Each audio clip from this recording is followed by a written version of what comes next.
প্রিয় শিক্ষার্থী, Khulna collectorate public school and college, আশা করি সবাই ভালো আছো। এই ভালো থাকার প্রত্যয় নিয়েই শুরু হচ্ছে আজকের ক্লাস। আমাদের আজ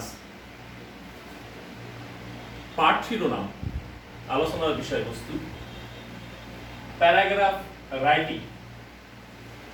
প্যারাগ্রাফ রাইটিং ষষ্ঠ থেকে দশম শ্রেণী পর্যন্ত সকল ক্লাসেই তোমরা প্যারাগ্রাফ লেখার সম্মুখীন হও। তো সেক্ষেত্রে তোমরা প্যারাগ্রাফ সম্পর্কে কিছু ধারণা নিয়ে পরীক্ষার হলে হাজির হও। মাঝে মাঝে দেখা যায় কিছু আনকমন প্যারাগ্রাফ এসে হাজির হয়েছে। তো সেই ধারণাকে পরিশীলিত করার জন্য আমি একটি প্যারাগ্রাফ তোমাদের উদ্দেশ্যেই প্রেজেন্ট করতে যাচ্ছি, যেখানে তুমি এটিকে ব্যবহার করে কয়েকটি প্যারাগ্রাফ লিখতে পারবে। যদিও এই ধরনের প্যারাগ্রাফ লিখতে বলা হয় মান, মর্যাদা কিংবা গুরুত্ব একটু কমে আসে, তবে আমি আমার পক্ষ থেকে চেষ্টা করেছি সর্বোচ্চ মান ধরে রাখা। তোমরা জানো প্যারাগ্রাফ কিভাবে লিখতে হয়। প্যারাগ্রাফ লেখার যে স্ট্রাকচার সেটা হচ্ছে, প্রথমে প্যারাগ্রাফের সংজ্ঞা লিখতে হবে। যেটাই আসুক না কেন, যে প্যারাগ্রাফ আসুক, মনে করো তোমাকে ডাস্টার দেওয়া হয়েছে, ডাস্টার প্যারাগ্রাফ হিসেবে তোমাকে দেওয়া হয়েছে duster.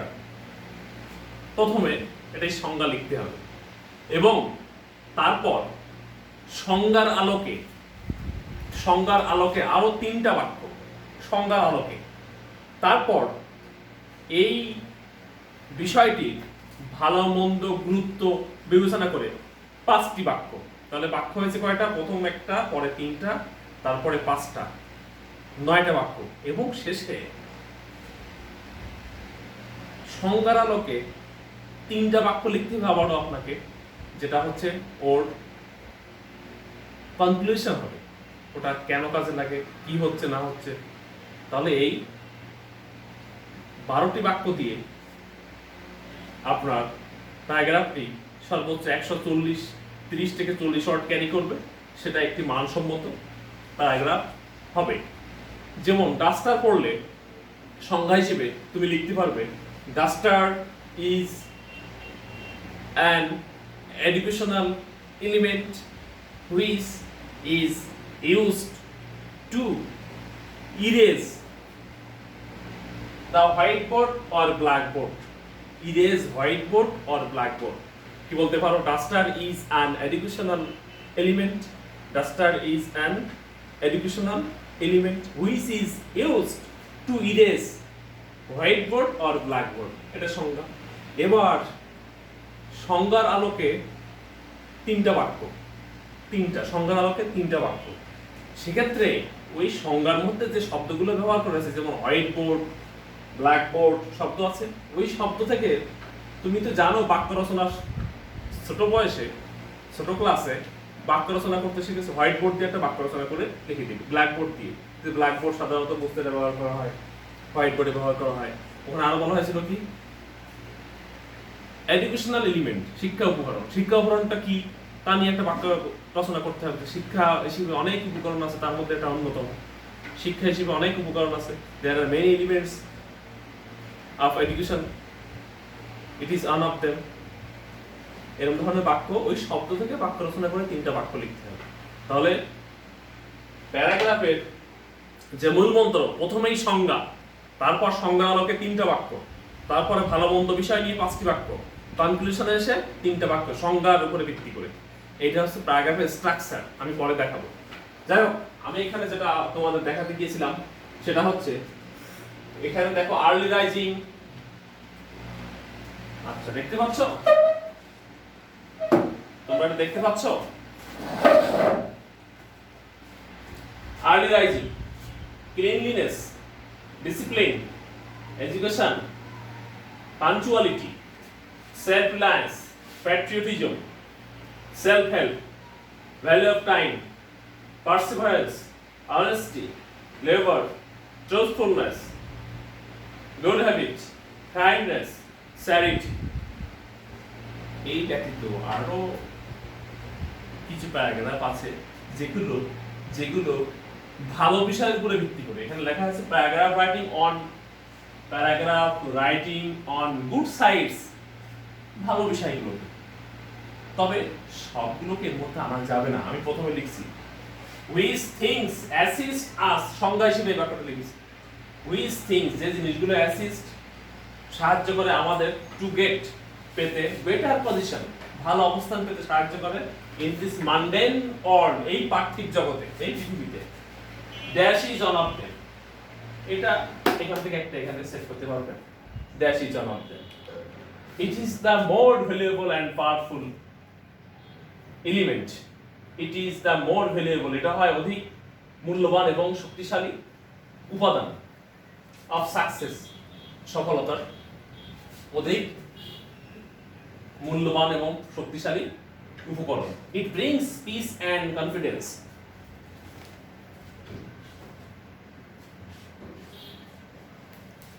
It brings peace and confidence, এটা শান্তি এবং আত্মবিশ্বাস নিয়ে আসে।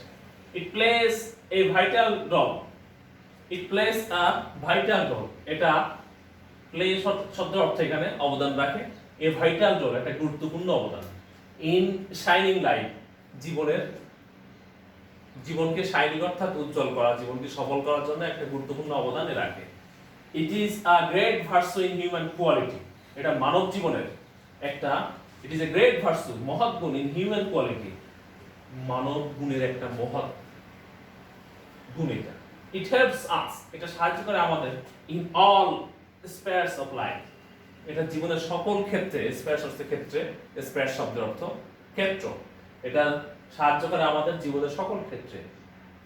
ইট is the person who achieve, the person, এখানে পারসনকে প্লুরাল অর্থে ব্যবহার করা হয়েছে, প্রত্যেক ব্যক্তিকে বোঝানো হয়েছে। দ্য পারসন, যে লোকগুলো, হু অ্যাসিভ, যারা অর্জন করে, গ্লোরিয়াস সাকসেস, মহামান্বিত সফলতা, ইন দেয়ার লাইফস, তাদের জীবনে, দে ডিপেন্ডেড, তারা নির্ভর করেছিল অন দিস গ্রেট ভার্সু, এই গুণের উপরে নির্ভর করেই তারা সফল হয়েছিল।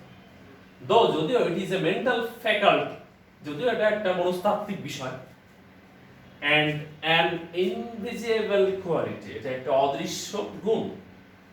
It has a great impact, এটার আছে একটা মহৎ প্রভাব ইন আওয়ার লাইফ, আমাদের জীবনে। ইট ব্রিংস রিওয়ার্ড, এটা এনে দেয় পুরস্কার, ফর হিউম্যান লাইফ, মানব জীবনে। ড্যাশ ইজ অলসো ব্যাকগ্রাউন্ড, তোমরা জানো যেখানে ব্ল্যাঙ্ক দেওয়া হয়েছে সেখানে এর যে টপিকটা দেওয়া হবে প্যারাগ্রাফ হিসেবে, সেই টপিকটাকে এখানে এনে বসাবে। ড্যাশ ইজ অলসো ব্যাকবোন, এটা হয় ব্যাকবোন অফ অনস এক্সিস্টেন্স, একজন মানুষের এটা কঙ্কালসার, মেরুদণ্ড, মনোভাব, অধিকন্তু, উইদাউট ড্যাশ, এটা এখানে সেট করবে। এ ম্যান ক্যান্ট অ্যাকমপ্লিশ, মানুষ পারে না সম্পন্ন করতে, এনিথিং, কোনো কিছু, গ্রেট অর গ্লোরিয়াস, সেটা হয় মহৎ অথবা মহামান্বিত, ইন লাইফ, জীবনে। In it's absence, in it's absence, এটার অনুপস্থিতিতে, এ ম্যান, একজন মানুষ, লসেস, হারায়, এভরিথিং, সবকিছু। Man is a social being, মানুষ হয় সামাজিক জীব, প্রাণী। সো, সুতরাং এখানে স্টপ আছে। সো হি ক্যান্ট ডু, সে পারে না, হোয়াট এভার হি লাইকস, সে যা ইচ্ছা করে সে করতে পারে না। সামাজিক জীব হিসেবে সমাজে নিজের ইচ্ছা মতো কাজ করা যায় না, নিয়ম কানুন মানতে হয়। হি হ্যাজ টু অ্যাভয়েড, তাকে মানতে হয়, he has to avoid by appropriate preposition, জানো তোমরা, তাকে মানতে হয় সাম রুলস, কিছু নিয়ম, টু হ্যাভ পিস, শান্তিতে থাকতে হলে, ইন লাইফ, জীবনে। Dash is necessary in every walk of life, এটা এখানে সেট করবে। ড্যাশ ইজ নেসেসারি, এটা হয় প্রয়োজনীয়, in every walk of life, every walk of life মানে জীবনের প্রত্যেকটা ক্ষেত্রে। ইন অ্যাবসেন্স অফ ইট, ইহার অনুপস্থিতিতে, এ ম্যান, একজন মানুষ, আর a nation, একটা জাতি, becomes, হয়ে পড়ে, unhappy, অসুখী হয়ে পড়ে। So everybody has to gain প্রত্যেককে হ্যাজ টু গেইন, অর্জন করতেই হবে। দেশ এই গুড হ্যাবিট হোক, কাইন্ডনেস হোক, আর্লি রাইজিং হোক, ডিসিপ্লিন হোক, for happy and successful life. আমি এটা উপস্থাপন করার চেষ্টা করেছি যখন আমি জানি প্রত্যেক ছাত্র এবং ছাত্রী প্যারাগ্রাফ সম্পর্কে একটা ধারণা নিয়ে যায়, কেউ বা মুখস্থ করে, আমরা উৎসাহিত করি মুখস্থ না করার জন্য। আমি ক্লাসে তোমাদের শিখিয়েছি প্যারাগ্রাফ সম্পর্কে কিভাবে একটি মানসম্মত স্ট্যান্ডার্ড প্যারাগ্রাফ লিখে আসতে হয়। প্রথমে বলেছি সংজ্ঞা। তোমরা ন্যাশনাল ফ্ল্যাগ পরীক্ষায় পড়ে থাকে, ন্যাশনাল ফ্ল্যাগ, তবে আমার নির্দেশনা থাকবে এটা সবাই একটা স্ক্রিনশট করে নাও, স্ক্রিনশট করে নাও, এটা মুছে না, তোমাদের সংজ্ঞা কিভাবে লিখতে হয় সেটা সম্পর্কে আমি 1 মিনিট কথা বলবো। এটা স্ক্রিনশট করে নাও, আমি এটা মুছে দেবো, এটা এখন এটা বোর্ড থেকে মুছে দেবো আমি। স্ক্রিনশট করে নাও সবাই একটা। আর ছবি তোমাদের জন্য আউট পার্টি করলে আমার স্কুলের স্টুডেন্ট, যারা আমাদের স্কুলের ছাত্রছাত্রী, ওরা এটা একটা ইমেজ পেয়ে যাবে, ছবি আমি তোমাদের সেন্ড করে দেবো, গ্রুপে দিয়ে দেবো, গ্রুপে। ওকে, তাহলে স্ক্রিনশট দিছো একটা।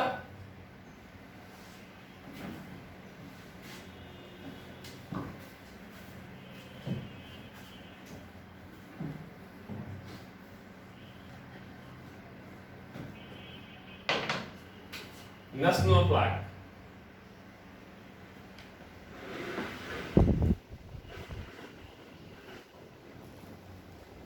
পরীক্ষায় যখন এটা করে জাতীয় পতাকা, প্রথমে বলেছি সংজ্ঞা লিখতে হবে, প্রথমেই সংজ্ঞা, প্রথমেই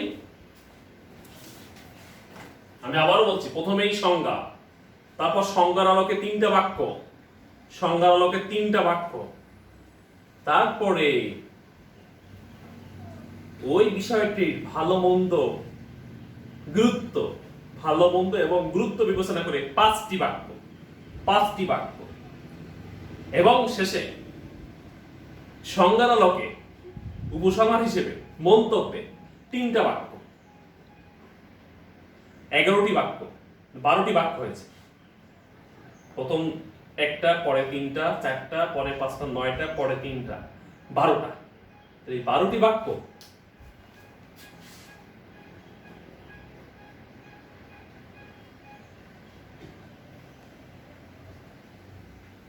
বারোটি বাক্য 120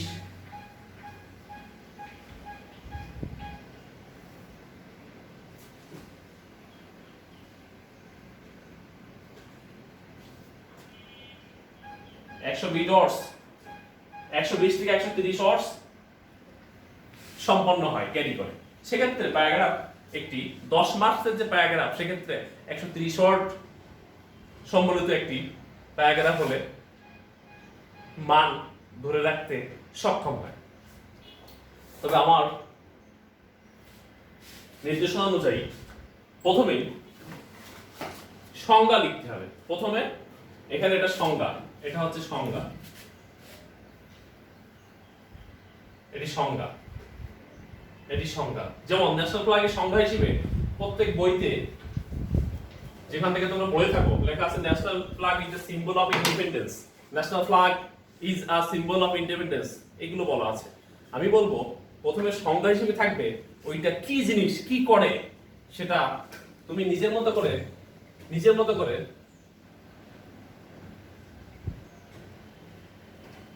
national flag is a flag which carries the nationality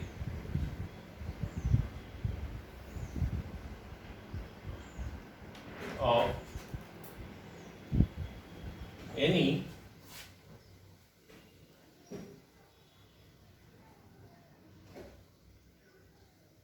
independent country, এই যেটা বলা হয়েছে।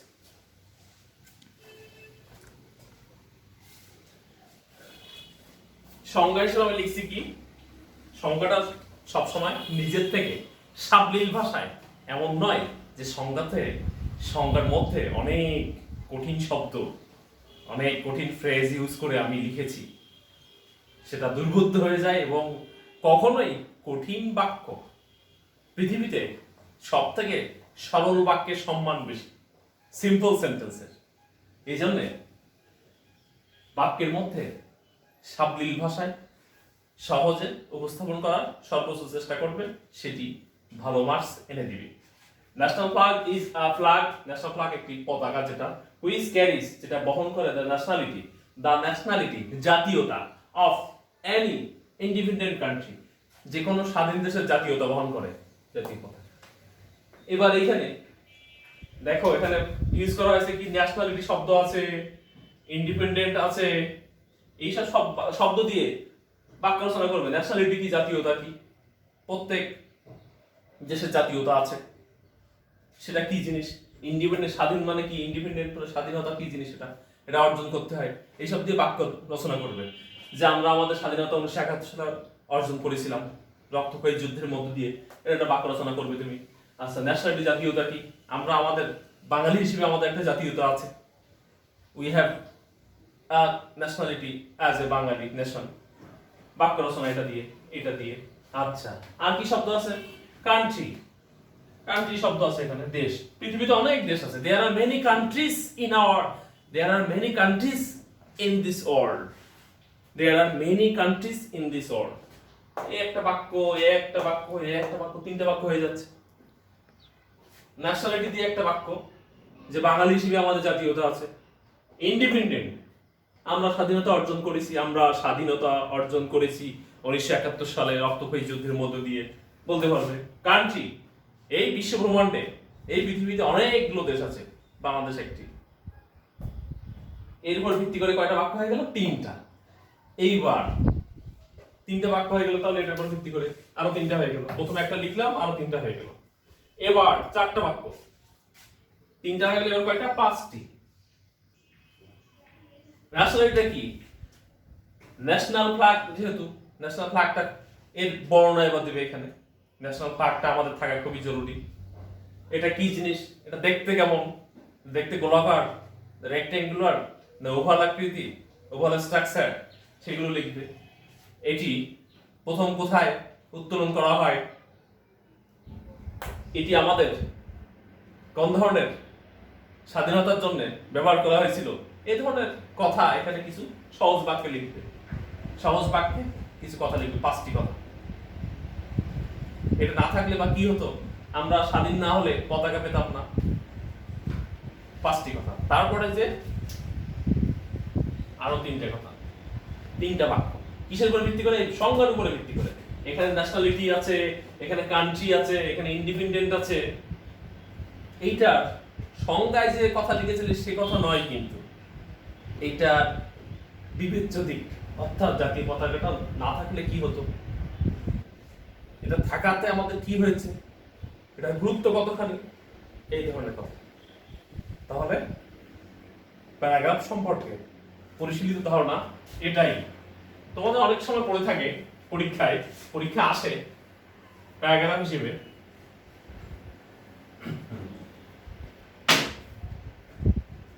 School library. প্রথমে কি লিখতে হবে, সংজ্ঞা। স্কুল লাইব্রেরি, তবে অনেকে লিখে থাকে কি, school library is very common in every school. School library is very common in every school, অথবা school library is a store house of knowledge. আমি প্রায় দেখে থাকি ছাত্রছাত্রীরা এই কথা দিয়ে শুরু করে, school library is a store house of knowledge. No, ওটি গ্রহণযোগ্য নয়। প্রথম স্কুল লাইব্রেরিটা কি, সেটা কি করতে হয়, সেটা দিয়ে কি বোর্ডে লিখতে হয়, সেটা দিয়ে বাজারে নিয়ে যেতে হয় সেটা, কিংবা আমরা ইন্টারনেটের কাজের জন্য ব্যবহার করি স্কুল লাইব্রেরি, সেটা না।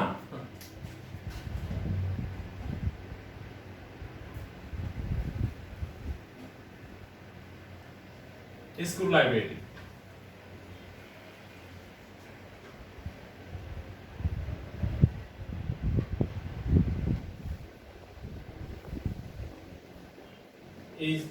school library is a place where different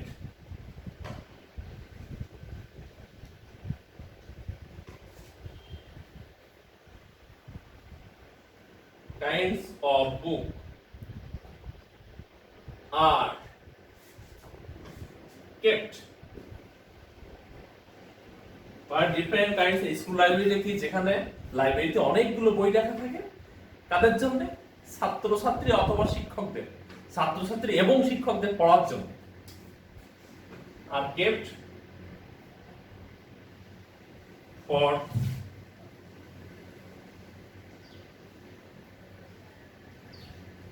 students and teachers